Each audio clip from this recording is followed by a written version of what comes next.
Hi and welcome to my channel. I'm Øystein and I'm trying to become a bookworm. And in this video I'm going to go through the books I've read in March. I would say that March has been a good reading month just because I read more than I thought I would.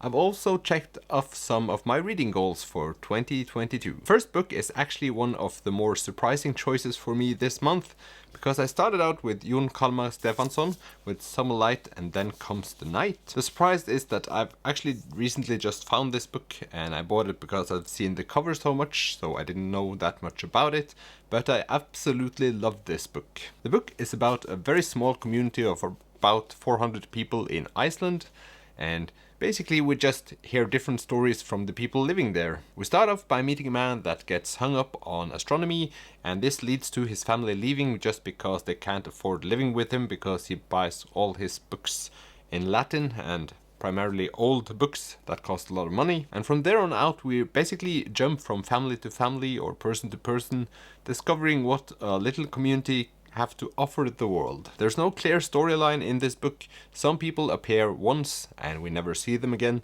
and many of them interact with each other and reappear, but just for a brief second. I thought I would absolutely despise this way of writing just because I like having a clear storyline in my stories, but it didn't matter at all. Just because I felt a kind of calmness while I read the book, and that's something I discovered about my own reading, that I really have the ability to just sink into the books I really love, and I get very calm. The book discusses different fates in the book. Small insignificant things suddenly become significant in a way. One example of this is that we meet a person named Gudmundur, and Gudmundur runs. And just because Gudmundur runs, he becomes Gudmundur that runs. And this becomes more significant just because it's told in that way. So he's sort of the guy that runs, and that's his role in this society, which I absolutely loved. It's a weird thing to love maybe, but it made so much sense in my head. Maybe because it feels like a close community of sorts. I at least felt like a part of that community while I read the book. The book also has a mystical aspect to it. The guy that looks at the stars and gets hung up on astronomy, but also there's a magical or mystical warehouse of sorts where things happen and not everyone wants to go near, but I would call that an extra spice to the book or something like that. To cut it off here, I would say that I absolutely love this book, and it plays with all the emotions you might expect from a book. Yes, all of them, or at least all of mine. So, do recommend. Then I read The Little Prince by Anton de Saint-Exupéry. And this is a novel I've been thinking about reading for quite some time, just because it's the world's most sold children's novel.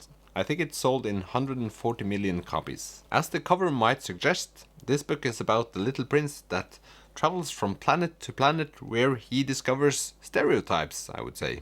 He meets people that have one set of living, and he learns about the planets and the human behavior. Themes like loneliness, greed and friendship appear in this novel. And I was very, very disappointed.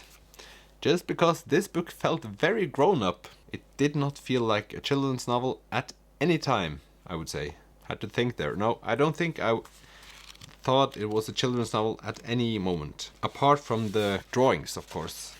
They feel very childlike. At times it felt like the book tried to educate me on the human condition and human behavior, and it actually did feel like education more than entertainment, and I wasn't expecting to feel that way at all. So a very big clash from my expectations to the reality of reading this novel, and it was a plot twist that I thought was going to be very obvious, but I felt it wasn't.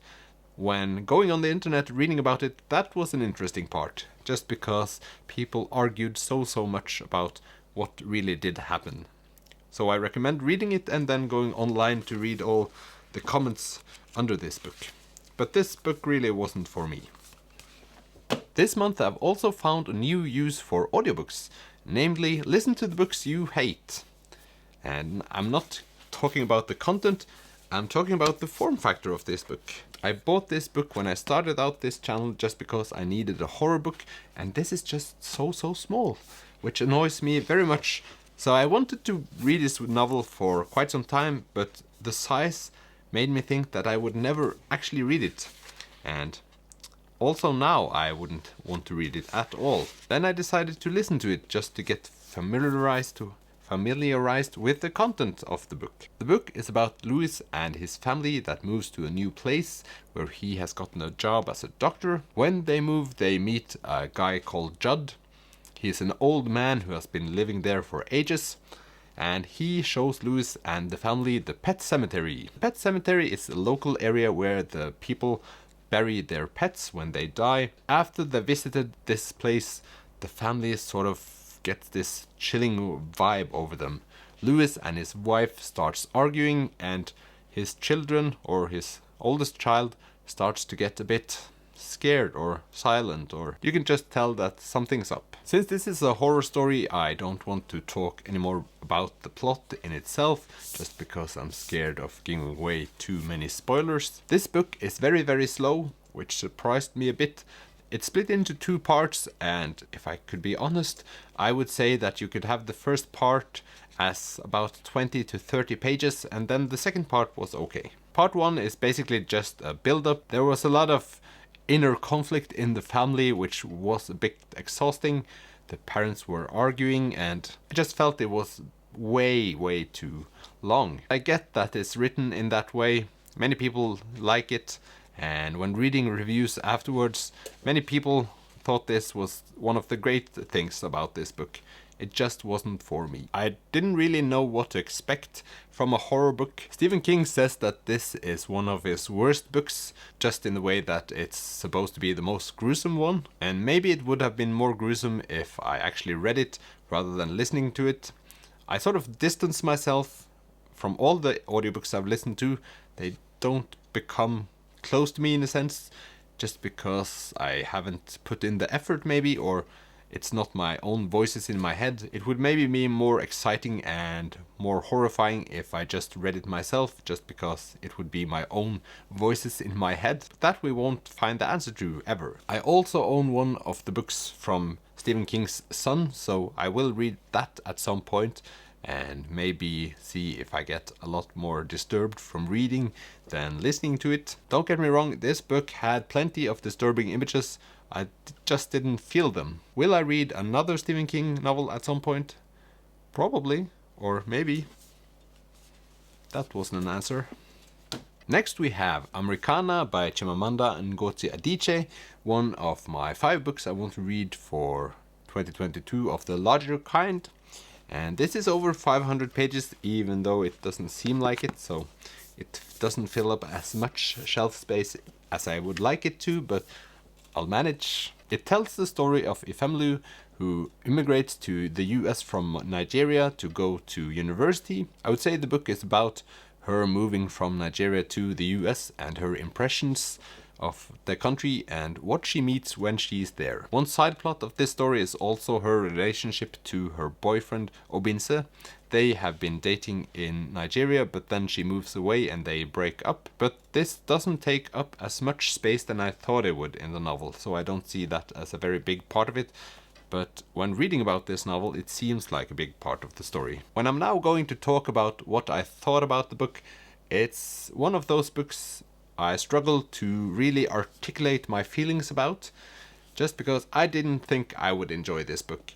But I did, and I struggled to find out exactly why. It's not uncommon, but it's uncommon to enjoy a book this much without knowing why. One of the major themes of this book is racism, and she meets a lot of people in the book and gets to experience a lot of different classes and being part of different societal classes, if that's the expression. And in some parts of the book, it felt like she met new people for every chapter and got new experiences with racism. I really think she discusses racism in a very good way in the book, just because there's so many incidents and so many things that when you start reading, you don't really find racist.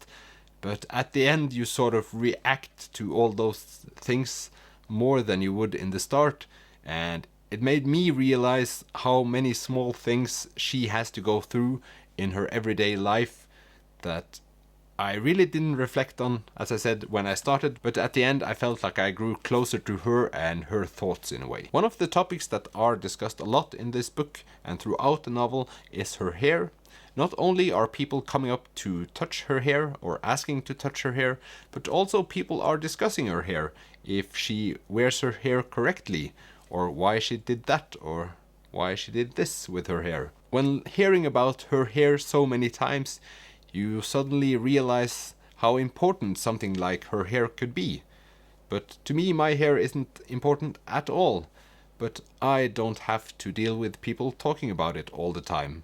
And talking about her hair just because it's different from other people's hair.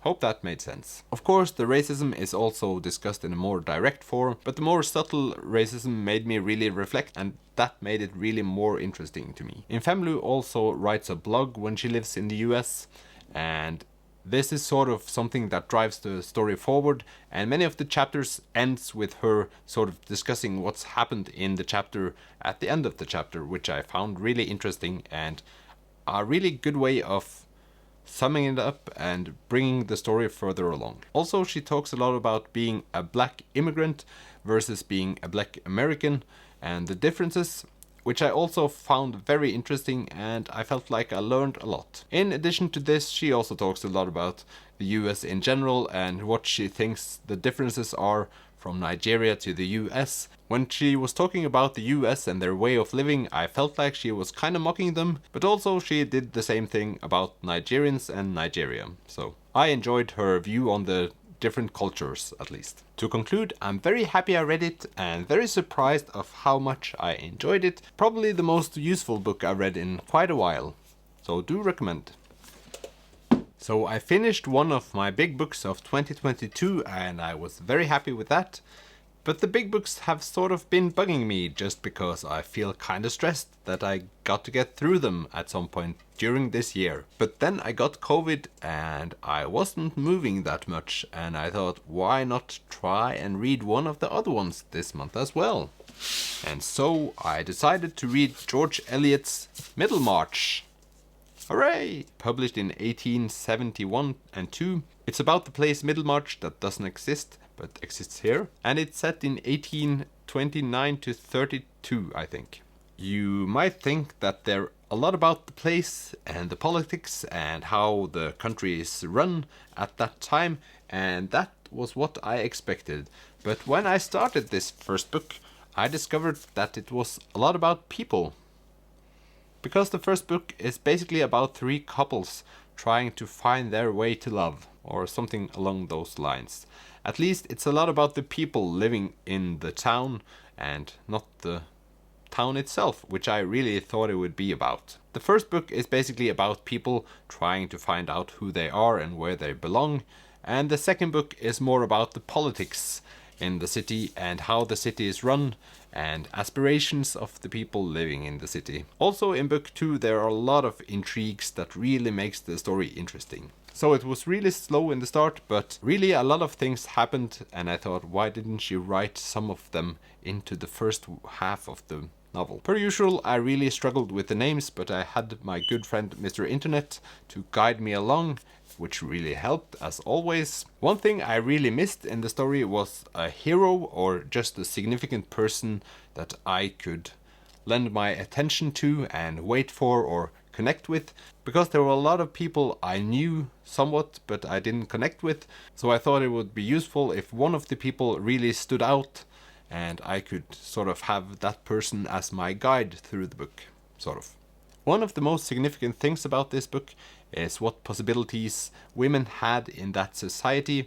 Of course, George Eliot is really called Marianne Evans, and this was important to her. And I really got annoyed when reading this book just because many opportunities women didn't have, and many opportunities were wasted on other people instead of the women getting their chances.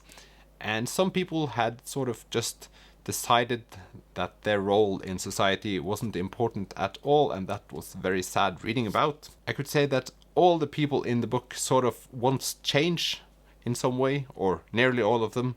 So nearly all of the characters are striving towards something or have a clear goal for what they want with their life or the city or whatever. It's very interesting to see all the women in the relationship and how they deal with things they are thrown into. vaguely put. So the first book I gave 3 out of 5 stars. The second one I gave 4 out of 5. But I would also say that the second book got a lot better towards the end of it. And the ending I will remember for a long time just because it was gorgeously written. Also, a lot of talks between the couples towards the end are written in a very good way, and it's just so much of the very personal emotions being displayed, which I found very beautiful. This book I think will stay with me for quite some time, just because I now think about it more than I did when I read it, and that's always a good sign. And also stay with it till the second one, or until you're halfway through. It's worth it. Yes, so really do recommend it. All in all, I'm very happy with the books I've read this month. It has been a very interesting month of reading and a lot of different perspectives I can take with me. But also I was happily surprised with half of them and unpleasantly surprised with 2 of them. But that's my reading life. I now only have 1 reading goal for April, and that's only reading books that I really want to read. I know that may sound stupid to some of you, but it's very much harder than I thought it would be. Just because every time I'm going to choose a book to read, I feel this pressure of, is this the right book for me at this time? I get all these questions in my head that I find difficult to answer. And I often feel that I'm missing out on an opportunity to read a book that I really would enjoy but don't think I would enjoy, as with Americana this month. I think I'll end up by reading books that I think will be easily read, just because I tend to enjoy them more. But that we will just see. But for now, these were the books I read in March, and I'm happy. If you want to check any of these books out, you can check my links in the description. If you want to discuss any of them, you can do that with me in the comment section. And I hope to see you in the next video. Bye!